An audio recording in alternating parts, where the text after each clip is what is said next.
Alors, bonjour, donc si vous me voyez dans la même tenue que la vidéo d'introduction, c'est normal, c'est parce que j'ai enchaîné directement la vidéo car j'ai très peu de temps, c'est compliqué quand on a des petits bébés. Cette vidéo, elle est un peu spéciale, elle remonte à longtemps, c'est un sujet qui est encore tabou je trouve parce qu'on n'en trouve pas des personnes qui parlent de ça. Vous savez, si vous n'avez pas vu dans ma vidéo d'introduction, je m'appelle Émilie, j'ai 34 ans et lors de ce souvenir, j'avais entre 12 ans et 13 ans. J'étais en 5e. C'était un hiver, donc l'hiver commençait, je ne sais plus si c'était fin octobre ou début novembre.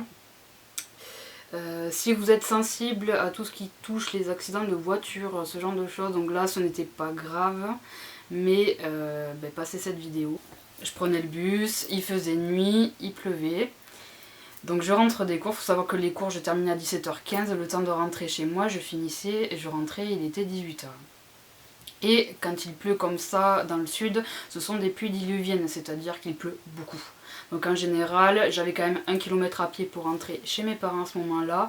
Donc quand c'est comme ça, soit ma mère, soit mon père, selon qui ne finissait le travail, nous récupérer, moi et ma soeur, mais à ce moment-là, il n'y avait pas ma soeur. Et ça m'évitait de rentrer trempée, voilà, tout simplement.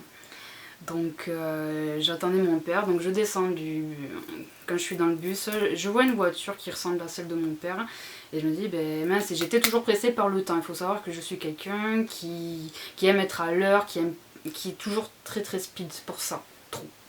Malheureusement, c'est resté et j'y travaille encore, mais il y a du boulot. En pensant que c'était mon père, je me dis merde, vite, il faut que je me dépêche, je descends du bus. Et je me dis, et d'habitude je regarde la route, à gauche, à droite, à gauche, non. Ce coup-ci je n'ai pas regardé et comme une débile, j'ai traversé derrière le bus. Et il faut savoir que c'est une voie qui était limitée à 50 km/h. Heureusement que ce jour-là, ces personnes ne roulaient pas plus vite en tout cas. Je ne sais pas combien ils roulaient, certainement moins vite que 50. Je traverse la route sans regarder et là, je tourne la tête et je vois deux phares arriver. Deux phares sur moi, ça va très vite, faites très attention. Vraiment. J'ai à peine eu le temps d'avoir le réflexe de tourner le gros cartable que j'avais. Il faut savoir qu'en 5e, mon cartable pesait plus de 10 kg, ce qui me pétait le dos. Mais on n'avait pas le choix, on n'avait pas le droit au trieur, hein. C'était chaque classe, hein. Peu importe. Et là, j'ai à peine eu le réflexe de tourner comme ça et la voiture a tapé. J'ai été propulsée. Même si la voiture ne roule pas vite, il faut savoir que vraiment la propulsion est très rapide. Vous n'avez pas le temps de calculer. J'ai à peine eu ce réflexe là, heureusement c'était pas trop grave. Donc j'ai été propulsée à plus de 3 mètres de long. Et j'ai le bras droit et le genou qui ont tapé en fait, si vous voulez. J'ai fait un roulé-boulé sur 3 mètres. Ça fait très mal. Très mal et c'est très très rapide. Vous n'avez pas le temps de voir.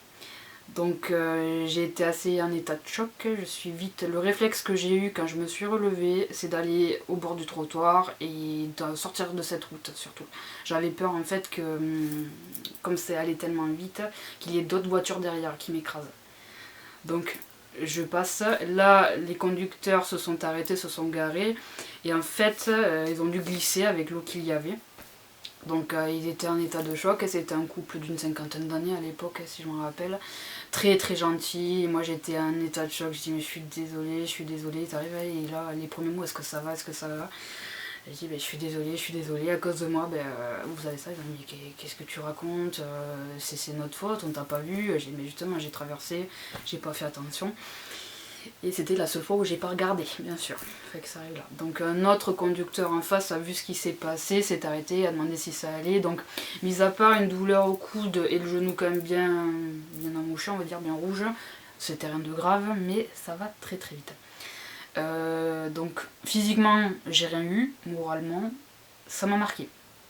C'est-à-dire que vous êtes en 5e, vous avez 12 ans, votre premier accrochage en voiture, on va dire, même si j'étais piétonne, j'étais pas en voiture, hein. Mais ça vous marque quand même, donc faites attention, faites très attention, vraiment, ça va très vite, ça va plus vite qu'on pense. Et pendant une semaine, impossible de retraverser à ce passage piéton, à cette partie de route, je faisais tout le tour à chaque fois. Et depuis, il faut savoir que bon, quand même j'ai 34 ans, cet accident est arrivé à l'âge de 12 ans. c'est quand même il y a plus de 22 ans. J'ai peur maintenant des phares la nuit, c'est-à-dire que ça m'a marqué. Je déteste conduire la nuit à cause de ça. Donc même si c'était pas grave, vous voyez, ça a un impact. Moi je m'en suis sortie, il y a des gens qui ne s'en sortent pas. Au-delà de 50 km/h, ça peut être mortel. Malheureusement j'ai perdu des personnes très proches d'accidents de voiture et je le souhaite à personne. Même si c'était pas leur faute. On n'en parle pas assez, c'est des choses graves. Vraiment si vous prenez le volant, faites attention parce que les victimes elles ont à demander. Dans mon cas, là, c'était moi qui étais fautive. Dans, malheureusement, le cas où j'ai perdu des personnes, elles n'y étaient pour rien. Et elles étaient jeunes, trop jeunes. Donc faites attention, soyez responsables. Pour les piétons, regardez la route. Les vélos, pareil. Faut vraiment regarder, faut faire gaffe à tout. Donc voilà. C'est pas une vidéo très, très longue, c'est difficile d'en parler. Il y aura d'autres choses, vous allez voir, d'autres sujets qui sont un peu plus lourds. Et voilà. Je vous fais tous de gros bisous, faites attention à vous, prenez soin de vous et je vous embrasse.